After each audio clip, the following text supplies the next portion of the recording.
Hello दोस्तों, welcome आपका career builder channel पर।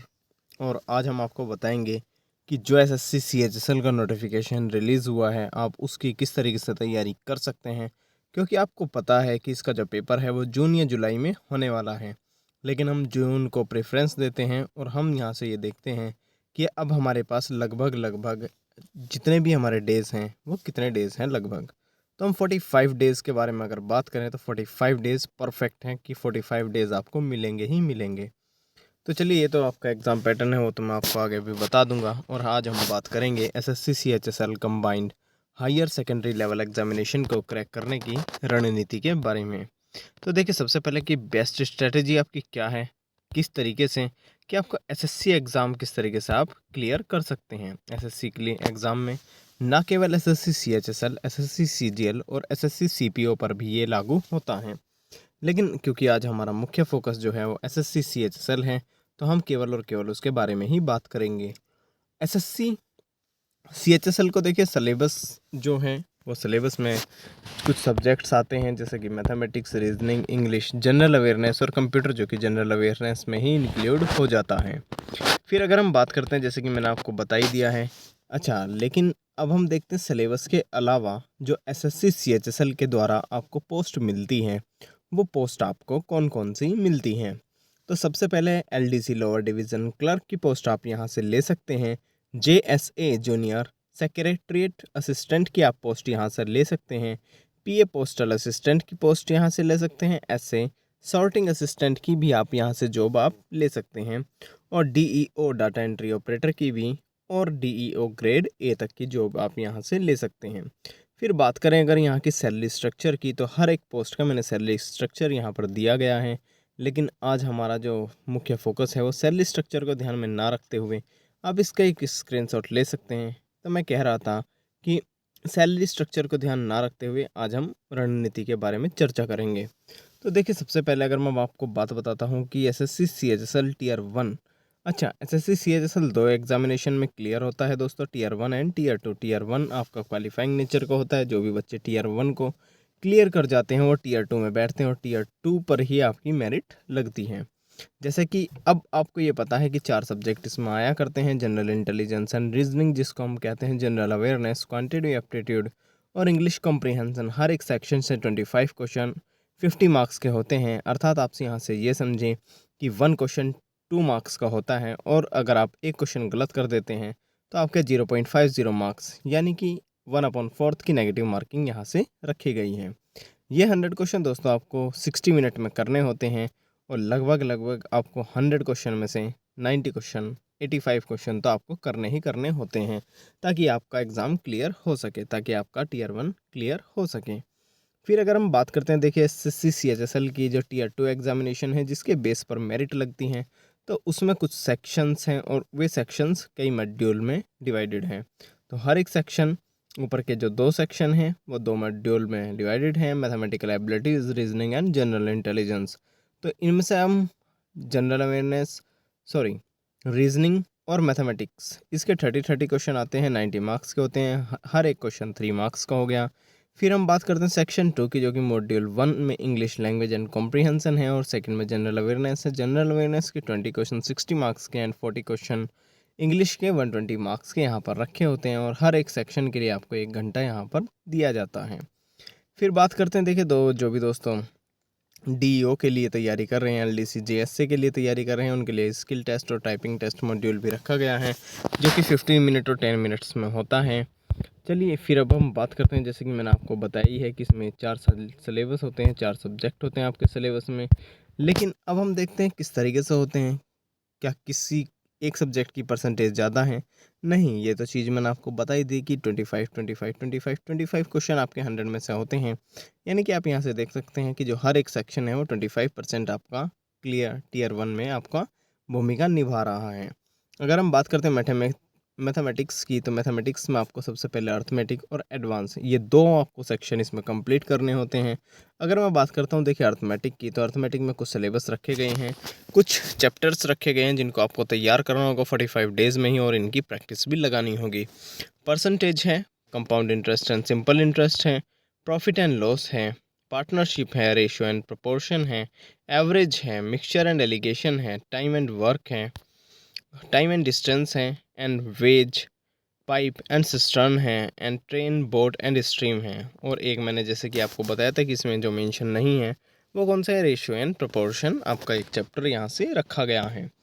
दूसरी बात है दोस्तों कि अगर हम बात करें एडवांस की, तो एडवांस में आपको नंबर सिस्टम सबसे पहले क्लियर करना होता है। नंबर सिस्टम को अच्छे से तैयार कर लीजिए, उसके बाद एलसीएम एचसीएफ को तैयार कर लीजिए। आपको ये लग रहा होगा कि ये तो अपने 8th 9th में पढ़े थे, बिल्कुल दोस्तों वही हैं, लेकिन थोड़ा सा लेवल इंक्रीज़ हो जाता है और करने की जो ट्रिक्स हैं वो बहुत कम टाइम में हमें करना होता है, बिल्कुल एक्स मान के हमें सॉल्व नहीं करना होता है इसमें।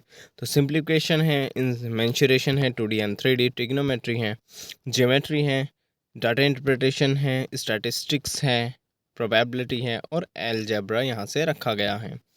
फिर हम बात करते हैं कि अर्थमेटिक और एडवांस लगभग आप देख सकते हैं कि ये जो होता है ये 50-50% का होता है। यानी कि अगर मैं 25 क्वेश्चन की बात करता हूँ तो 25 क्वेश्चन में से कभी 12 अर्थमेटिक के हो जाते हैं, कभी 12 आपके एडवांस के हो जाते हैं।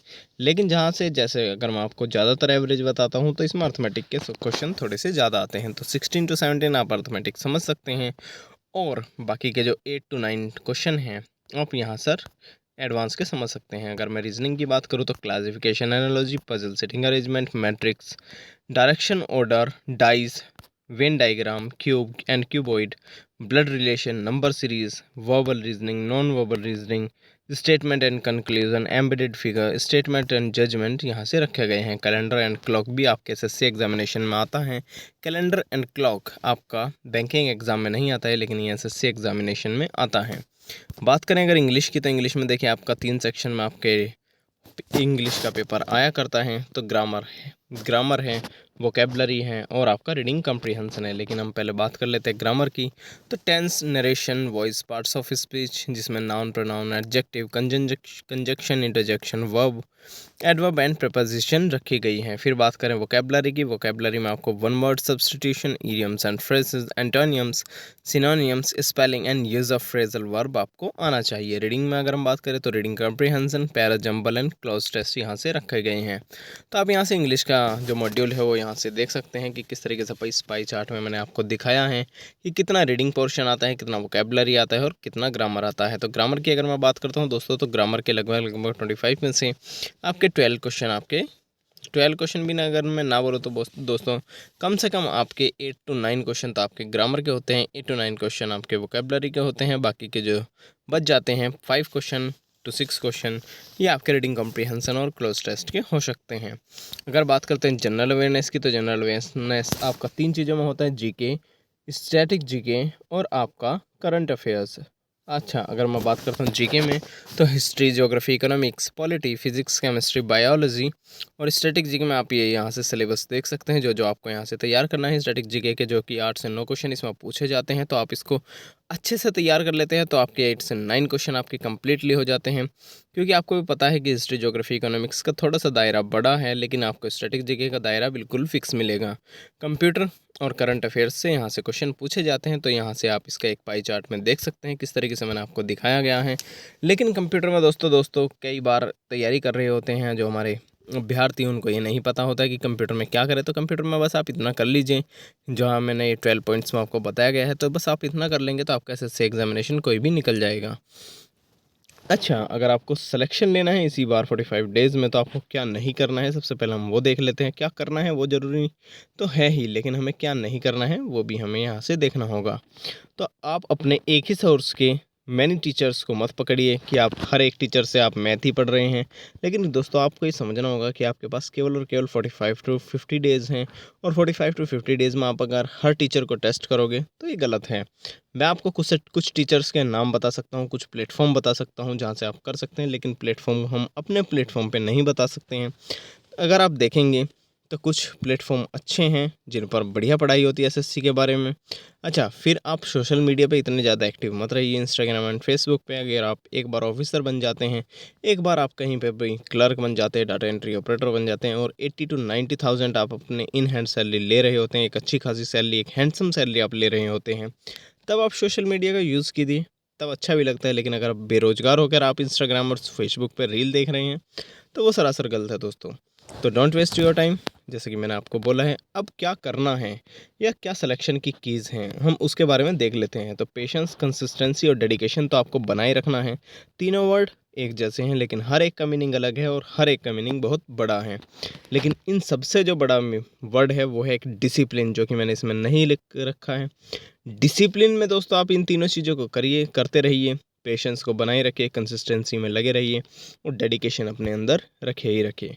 केवल और केवल आप इन सब्जेक्ट्स को हिट कीजिए और अच्छे से इनकी पकड़ बना लीजिए। आप 5 to 6 ईयर्स के प्रीवियस क्वेश्चन पेपर लगा लीजिएगा। अच्छा, कंप्लीट सिलेबस तो आपको करना ही है, लॉट ऑफ प्रैक्टिस करनी है, टाइमली रिवाइज करना है और मॉक टेस्ट तो बहुत दोस्तों देने ही देने हैं।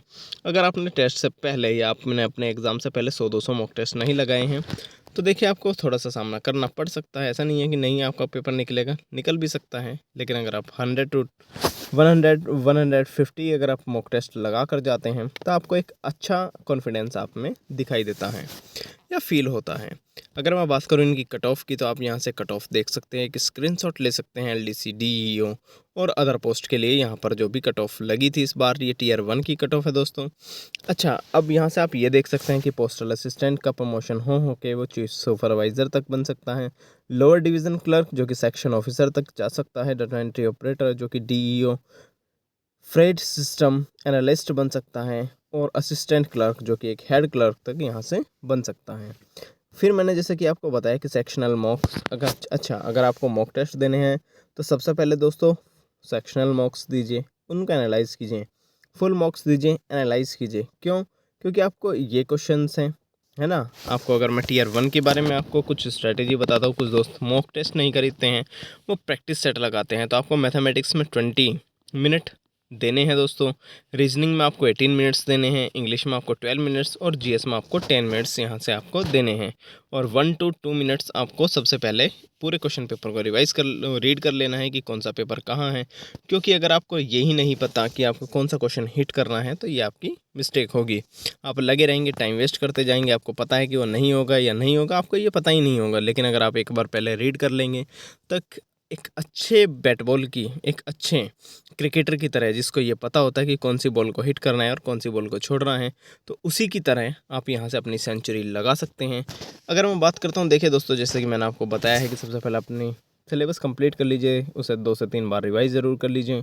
अपनी जनरल अवेयरनेस को अच्छी कीजिए, न्यूज़पेपर को डेली रीड कीजिए, करंट अफेयर्स को अच्छा कीजिए। अच्छा, सेक्शनल मॉक लगाइए, एनालाइज़ कीजिए, फुल मॉक लगाइए, एनालाइज़ कीजिए, कंप्लीट मॉक टेस्ट लगाइए, एनालाइज़ कीजिए, मेंस के मॉक टेस्ट सेक्शनल में लगाइए, एनालाइज़ कीजिए। एनालाइज़ तो दोस्तों आपको करना ही करना है।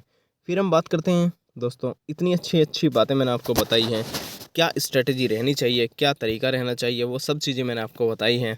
तो इस चैनल को सब्सक्राइब जरूर कर लें, वीडियो को लाइक ज़रूर कर लें और इस वीडियो को शेयर कर दीजिए दोस्तों, जो भी CHSL की तैयारी में लगे हुए हैं। आपका कोई भाई बंधु भी हो सकता है, आप ना हो तो आपका भाई बंधु हो सकता है, क्या पता वो आप अभी छोटे हों और वो तैयारी कर रहा हो, तो उसको शेयर कर दीजिए ताकि उसको भी ये नॉलेज मिल सके।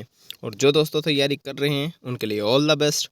अगर किसी भी प्रकार की कोई भी प्रॉब्लम होती है या किसी भी प्रकार से कोई भी प्रॉब्लम में आपको डाउट है तो आप हमसे बिल्कुल पूछ सकते हैं। If you have any doubt please tell me, I will make a video for you for that problem. तो ठीक है दोस्तों, चैनल को सब्सक्राइब कर लीजिए, वीडियो को लाइक कर दीजिए, बेल आइकन को प्रेस कर दीजिए ताकि आपको सबसे पहले उस वीडियो का नोटिफिकेशन सबसे पहले प्राप्त हो सके जो भी हम वीडियो अपलोड करते हैं। क्योंकि आपको पता है कि हमारी जो वीडियो है वो कंटेंट ओरिएंटेड होती हैं।